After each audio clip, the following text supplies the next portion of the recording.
Welcome to the Dusty Futon Remix, Season 1, Episode 2. I'm Big John, the host of the Dusty Futon, and we're doing these remixes to get you excited for upcoming Season 6. That's going to be debuting April 4th of next year, and there's going to be so many more styles of interviews and styles of episodes, new content, new co-hosts. We're going to incorporate some video and so much more. And we are looking for guests for Season 6 right now. So if you're in the Southern California or Phoenix area or traveling through there anytime soon, let us know. We want to get you on an episode. Email us at admin@dustyfuton.com. In these next few episodes of Season 1, Tyler and I actually start talking about music. In this first one, Episode 4, we actually find out a little bit more about his musical background and mine as well. So enjoy Season 1, Episode 4 of the Dusty Futon. Well, it's dirty and it's brown, it's a little down, like I just got it out of and lost and found. Trying to test it, germ infested, stained by food, partially digested. Nobody can say what you find between the dirty couch gushers that have never been cleaned. Missing keys or American cheese, trapped to sit where the kiss will conceive. Pleasure to meet ya, we're happy to see ya in the Dusty Futon. Your hair smells nice. Would you please get off of my shoulders? This is kind of awkward. But I like this look. It's like Freak the Mighty. What? Have you ever read that book, Freak the Mighty? Yeah, No, I don't book. think It's called Freak the Mighty. It was like this really big dumb kid and then like this smart kind of frail smart kid, and he rode on his shoulders. And together they were like this unstoppable force, you know, with his strength and his smarts, they could accomplish anything basically. Freak the Giant. Actually, you know, I never read the book. Oh, I just knew about it.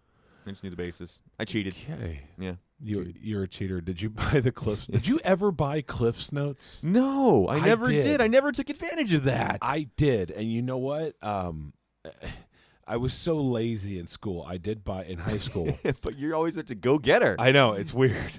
But I was so lazy in school but I was good at this. I would get the Cliffs Notes and write basically, I wouldn't plagiarize. I would take words and I'd become a thesaurus in my own mind, and I'd get the synonyms. Yeah. And I'd change the wording using like old English style writing. So my writing was always flawless because I used a thesaurus style of writing where I never technically plagiarized, but yeah, exactly. Like you basically copy and paste from the internet, but you switch a phrase around here. Well, the internet is awesome. Yes, because with the advent of internet, we were able to see ourselves on Nick's episode last week. Yes, and not only that, but just run a podcast. Period.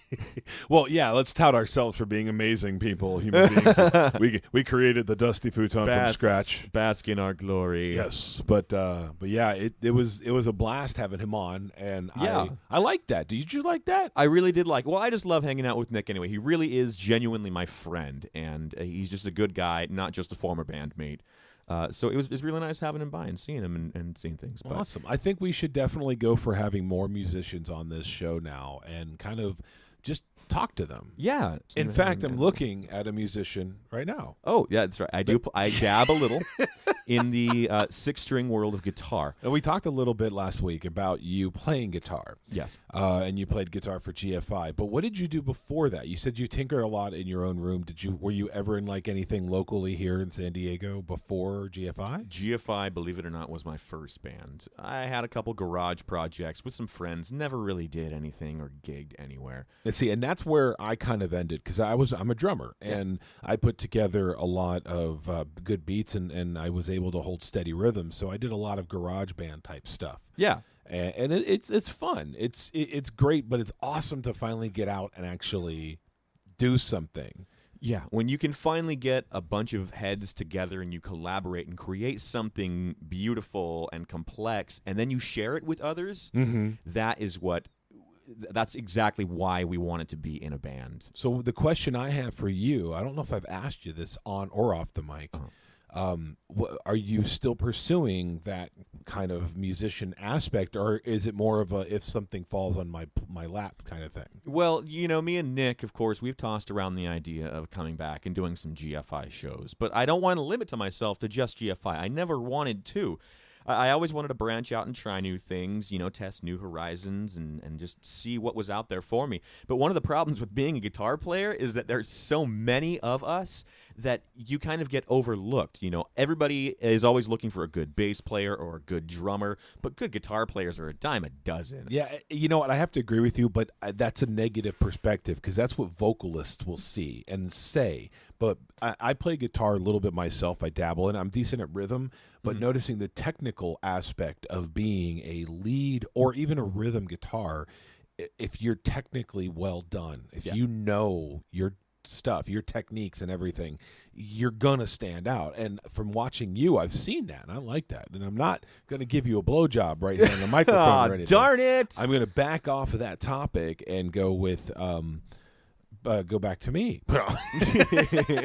I play drums. No, but yeah, and you make a valid point though, because there are tons of guitarists out there who can imitate really well. Yeah. But if they don't have the technical knowledge and they're from learning everything the right way, they're not going to be that good. Now, I have to say that I didn't learn everything the right way. In fact, when I jumped into GFI, I didn't know thing number one about solos. I had no experience doing any of that. I basically learned how to play guitar by listening to Metallica songs. Oh, so you're one of the imitators. Yeah, I was an imitator. I was an emulator at first, and that's kind of just how I learned how to play.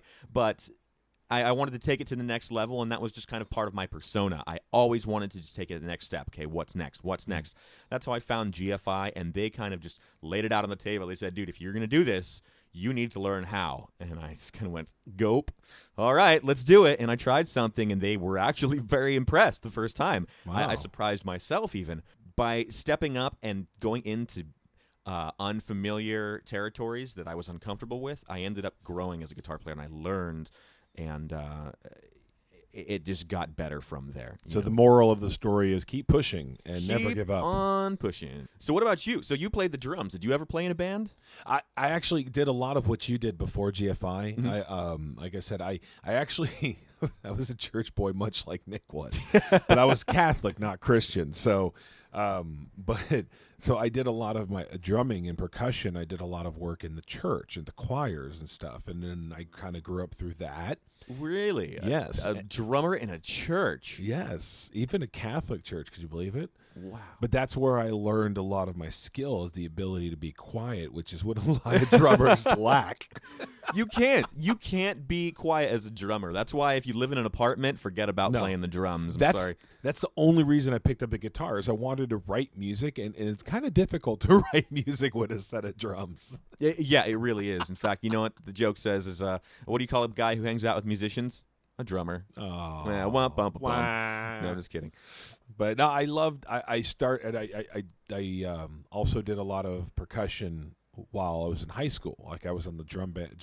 You were in drumline. I was in the drum line. Really? What did you yeah. play? Like the quads or something? What? My first year, I could have done the quads, but I insisted on going up the right path and starting at the bass. I picked up but I picked up the most just the difficult. big one that sits in front of you, and you just dum dum dum. Yeah, you have it on your chest actually, the marching bass. Yeah, yeah, and our school had 5 of them.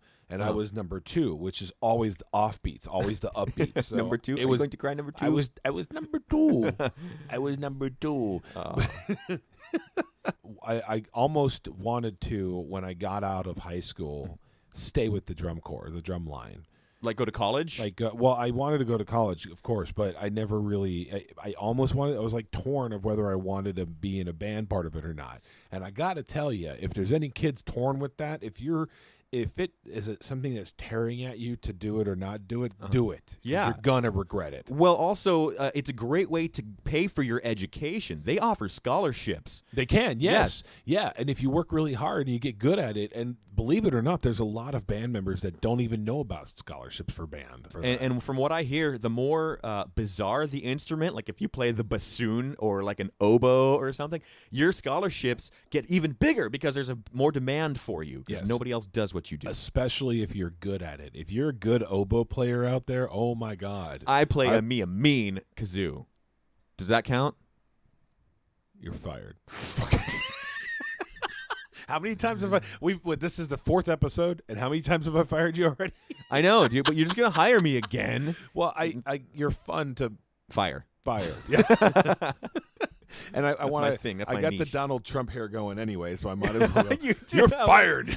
Donald Trump has way better hair than you. I'm sorry. His is fake. Well, it's still alive.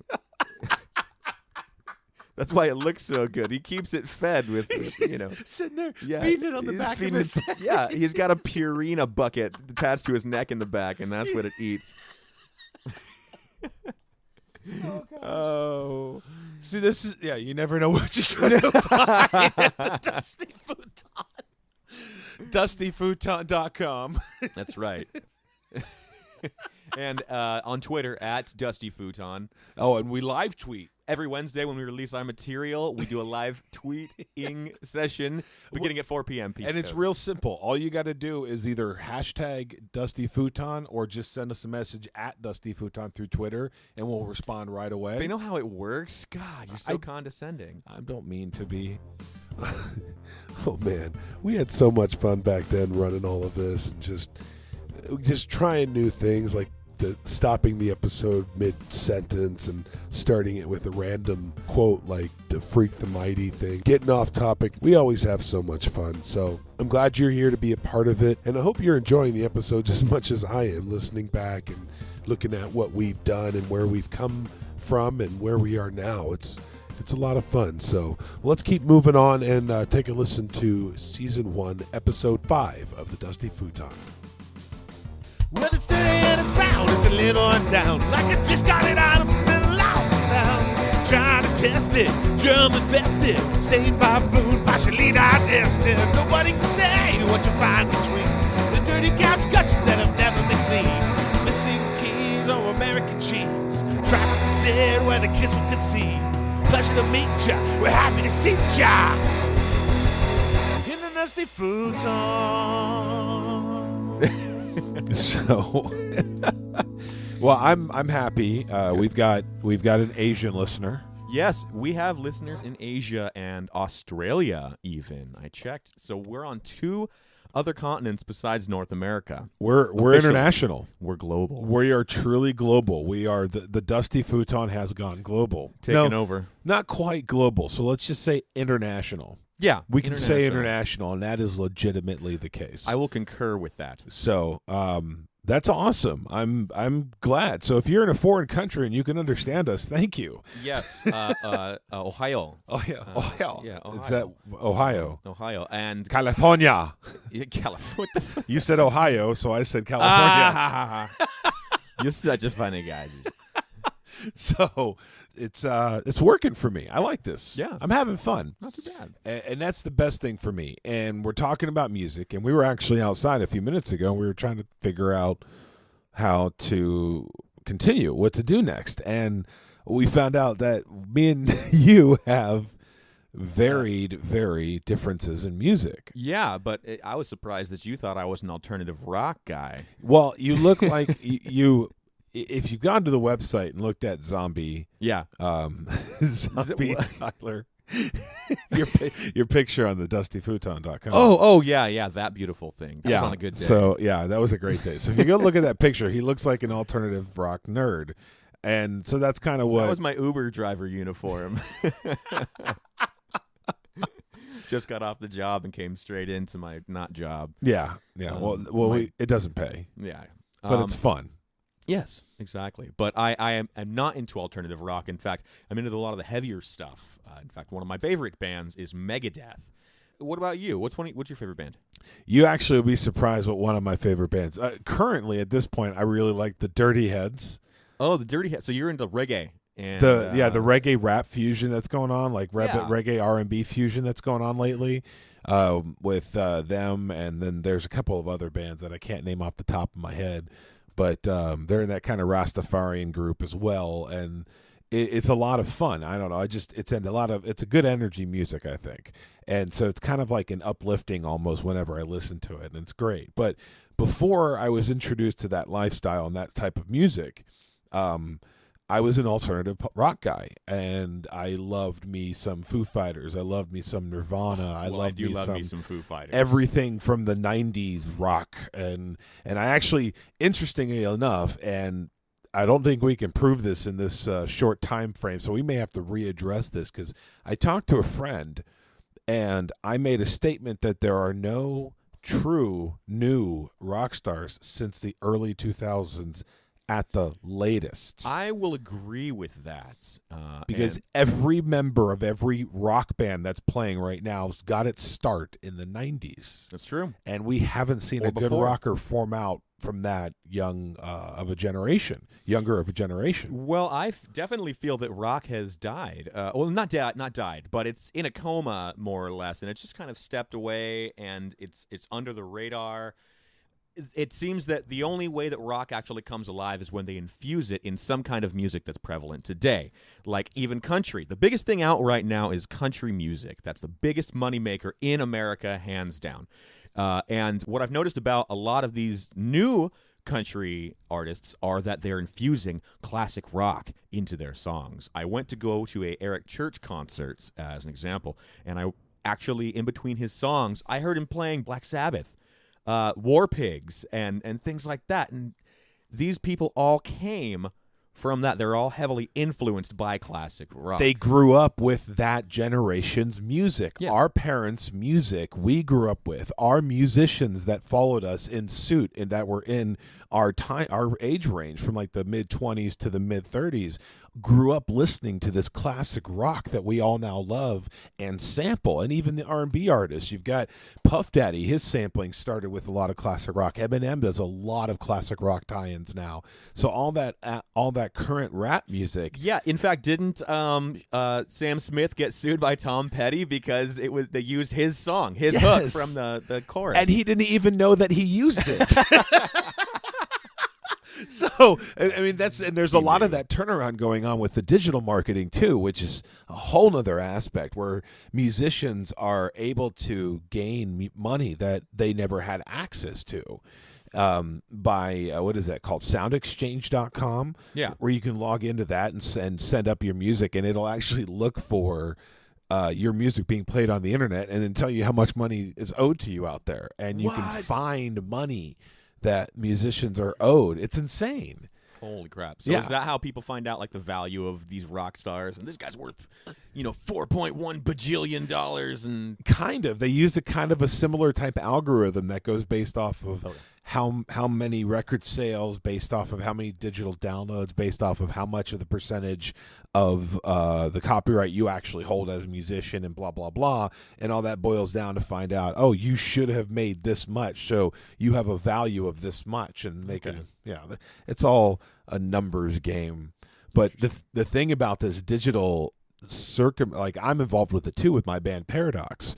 We're trying to get our first single out there, and all the aspects of digital distribution are just so confusing. It's tough to figure that out. I mean, it's a very new field to get into, and we're all kind of learning as we go. Yeah. Including this podcast in general. Yes. But, it's working, and it is the future. I mean, whether you like it or not, here it comes, and you better adapt or die like the dinosaurs. Well, I don't know about you, but I'm actually liking this because it one of the things that it does do that previous generations never got to do, it allows for more experimentation, and it allows for cheaper, easier access to put yourself out to the general public. We're utilizing unused resources Yes. out there, much like Uber, which I drive for. Yes. It's the same way. Some guy just said, "Hey, you know what? I want to start a taxi service, but I don't have any cars. Everybody else does. Let's see what we can do with that." But the downside of this is the oversaturation. Mm-hmm. Like, how many podcasts do you think are out there right now? You mean we're not the only one? That's the problem. We need to kill them all. They must die. They must Bring it on down. We must got to take the power back. I will crush Adam Carolla. Big John Smash. Big John Smash. Adam Carolla, is he still around? What is that guy doing? I don't know. I don't know why his name popped in my head. Wasn't he on the Man Show or something? He was, and then Jimmy Kimmel just rolled right over the top of And him. now look at Jimmy Kimmel. I know, dude, he was the best. I wonder if they're like stepbrothers now, where they kind of hate each other but kind of love each other. Like Adam Carolla watches Jimmy Kimmel every night eating some popcorn going, you son of a bitch, that could have been me. I bet you Adam Carolla cries himself to sleep at night just thinking about Jimmy Kimmel's success. Do you think he I bet if you go to Adam Carolla's house, it looks like Ray Finkel's house from Ace Ventura. You know, it's all like written all over. Die, Jimmy, die! Oh my god. I think I'm okay, Roxy. Roxy, the Dusty Futon resident dog, has come she's to the check best. up on me. Yeah, she actually has a picture up on the website if you guys want to check it out. Oh, And me and yeah. her got a little close. DustyFuton.com. That's right. Check out all the fun pictures. In fact, send us some of your pictures. Submit at Ooh. DustyFuton.com. That's right. If you're on a futon or will be in the future, take a picture and shoot it over to us. We want as many things you can find on a futon. Yeah, we'll blast it. We'll put it up on our Facebook.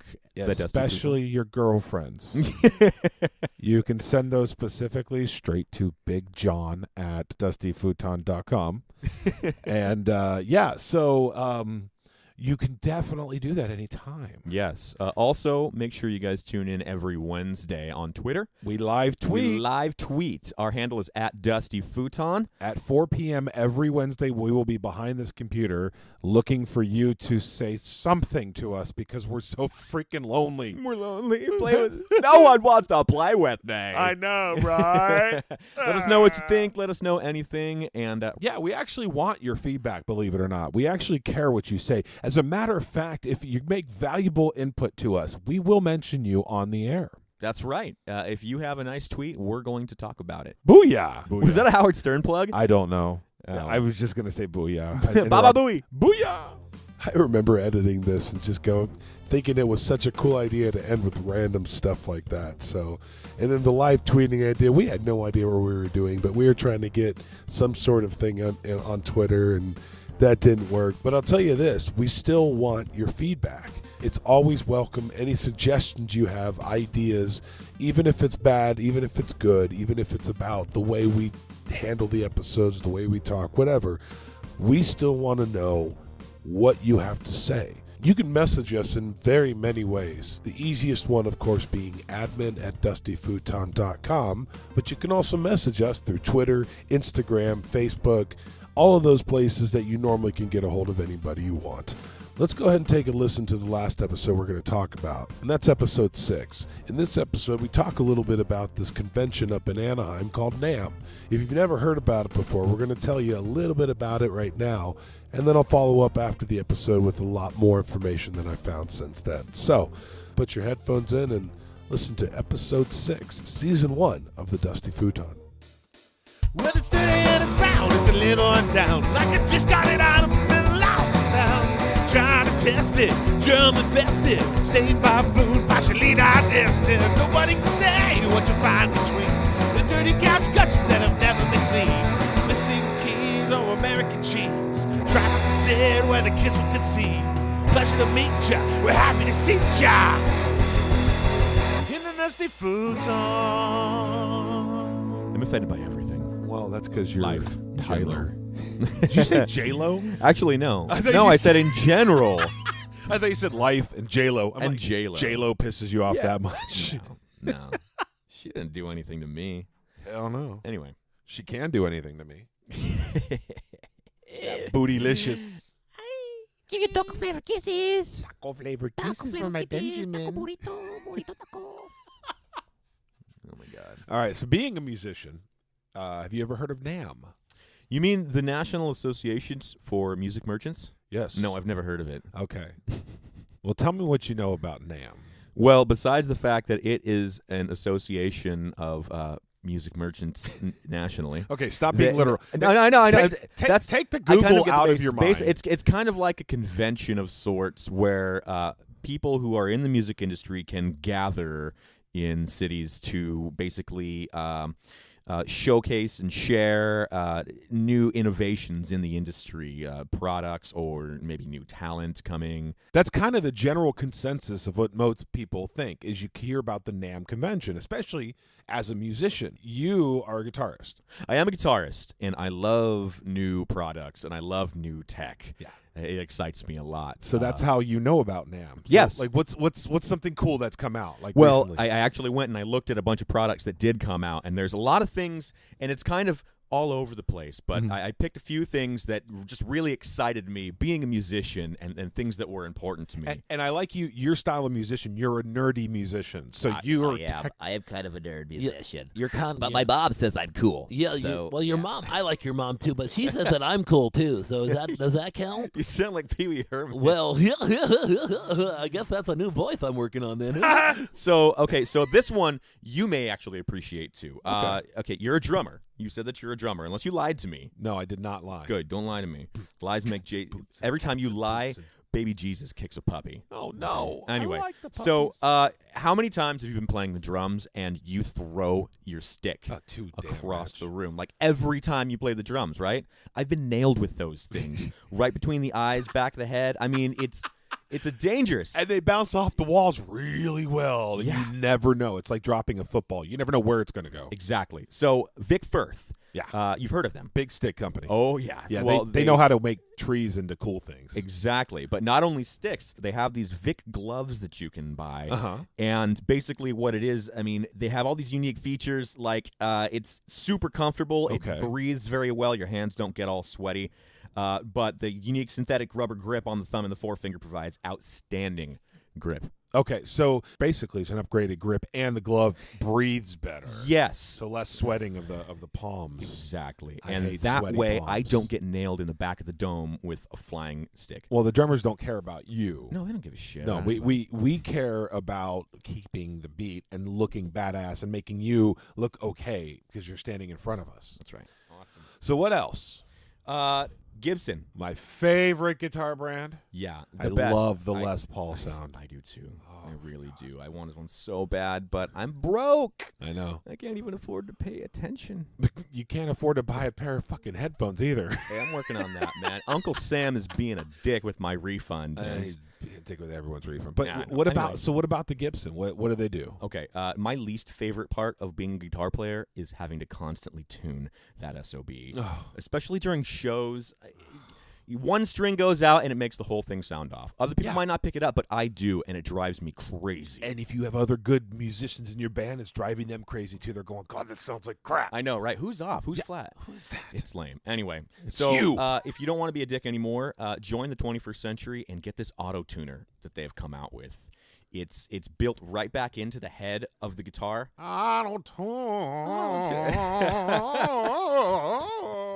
That type of auto? No, not auto tune like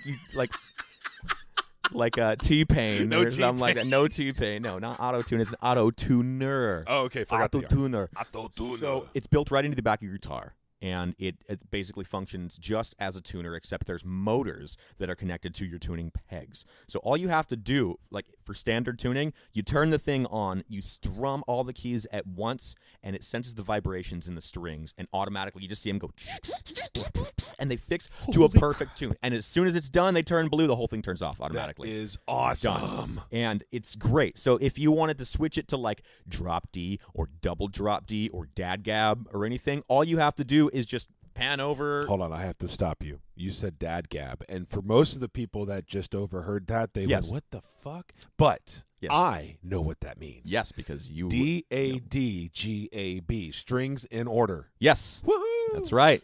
That's right. He's got it. Tell him what he's won. I've won a High five. yeah, there we go. All right. All right. So, That's all you dude, get. that's badass. Yeah. Awesome. I mean, I Now, got. do you have to buy the guitar with it, or does it have like an add-on that you can put on a new guitar? Get this. What? Every new model 2015 and up is going to have these built in. So when you go and buy a Les Paul, A 2015 Les Paul. you're going to get this. It's going to have the auto-tune. auto tuner built Damn it. right into that thing. Oh, yeah. I am pitching a tent right now. Can you hand me that pillow over there? I know. Please cover that up. That's wow. I'm Put that impressed. away. I'm Hey. impressed. Hey, Hey now. Hey. And that being said, Yeah. So that I think was probably my favorite thing that I saw. I've actually seen prototypes of those being built online. Yeah. Like over the last couple Well, of years. they've had the robot guitar. Yeah. And I think Gibson even made that too. But it was specific just to that model. Now, every Gibson model should have these things built right into the back of the head. And it's got a rechargeable battery. The battery lasts about 100 tunes. And if you're changing your tuning 100 times during a gig, I think you're doing pretty well. So as a basically, musician. you set it down when you're done and you charge it. So Yeah. wow. Exactly. It's got a little, it comes with the charging station and everything. You just push it in, click it out. It's not like, you know double what? A. You know what's coming out next year? What? Guitar stands with built-in chargers. About Booyah. time. Dude, get on I don't that, know. man. I don't No, you know. I'm just guessing. Yeah. So don't listen to me because I'm not the one who researched NAMM. I just know a little bit about it, but it's cool. NAMM, I mean, the fact that they do this. I want to go. One of these days, me and you should go. Well, here's the thing. We can't as podcasters, but once let's go with spectators. Exactly. Yeah, let's buy some tickets. I have ways you can't be a spectator. Son of a bitch. Yeah, see, that's the thing about NAMM. The NAMM show is Fuck not, that. We're going Mission Impossible, dude. Like, I'm going to go Dun, dun, Ethan dun, Hawke and fucking, or not Ethan Hawke. What's his name? What's that guy's name? Ethan. Wow. No, What's his name? No, that's not Ethan anything. That's Tom Cruise. No, I know, but his character's name in Mission Impossible. I don't know. I always thought it was a code name. It's not important. No, it's not. No, not relevant. But the thing is, I want you to know that with NAMM, you cannot just buy a ticket. You have to be a merchandiser of some sort, or be invited by a merchandiser, or be in an educational situation. Like the people that work in the music departments and the video departments, they also get tickets almost all the time. So it's a special invitation for the shows. But the thing about it, the NAMM organization itself, what they do is they've been going on since like 2006. And they're all about making sure music is out there and available. That's all it's about. That's what it started. They have youth programs. They do stuff for school. Yeah. In fact, that was one thing that I passed by when I was looking at it on the website. And they have a top 100 schools and music organizations in America. Yeah. And I was actually really surprised that one of them was located right here in Santee. Really? Absolutely. Yeah. It's called give me a second here, the San Diego Performance Academy. Oh, yes. That's the one over by Food for Less. Yes, one of the top 100 music institutions in Wow. the country. Well, see, Who and knew? that's great. So you learned something new by checking out the website and doing some little research. I love the And internet. taught me something, yeah. Yeah. You know why I love the internet? What's that? Because there's www.dustyfuton.com. Aren't we also on Facebook? I think so. Isn't there a web address for that as well? You can search the Dusty Futon on Facebook, and it'll take you right to our page. That is true. And you can also search Dusty Futon on Twitter, and you'll find out where No. you can tweet us Shit. at Dusty Futon. You're kidding. I am not kidding. And you want to know something else that's really cool? Tell me. We live tweet every Wednesday. Son of a bitch, are you kidding me? I'm not kidding you. At 4 p.m. every Wednesday, we're going to be sitting behind a computer waiting for people to reach out to us because I have no idea what just happened, and there's no way for me to know because the original files for these episodes for season 1, 2, and 3 are on a hard drive that got very badly corrupted and is being worked on as we speak, but it's taking quite a while. If I remember correctly, we may actually explain that in episode 7. So you'll have to stay tuned with me to see next week if we actually find out why the episode ends so abruptly. But that's okay. Anyway, we had a lot of fun with that episode talking about NAMM, which I actually, working for Backstage 360 magazine, backstage360.com, have gained access to NAMM 2 years in a row since the airing of that episode, which has allowed me a lot more access to the music community itself, which has given me more knowledge base to grow and run this podcast, which has helped tremendously with being able to communicate and work with other musicians. The NAMM experience is incredible, so if you get a chance to go, make sure you go. So thank you again, everybody, for being a part, for listening to this episode and continuing on with the Dusty Futon. I apologize for my voice this week. I have suffered a massive cold for the last few days, which is why this episode is delayed. I couldn't wait any longer. I had to get it out today, and my voice sounds like crap. So next week it should sound better, though. I am taking all the necessary precautions. But that being said, thank you again for being a part of this, and thank you for listening to this Big John Entertainment production. And thank you for Backstage 360 for their help and their participation in this episode. Make sure you subscribe to us on iTunes or Google Play, or wherever you listen to your podcasts. You can search for us at the Dusty Futon. You can find our RS feed at dustyfuton.com. You can follow us at Instagram and Twitter at Dusty Futon, or on Facebook at the Dusty Futon.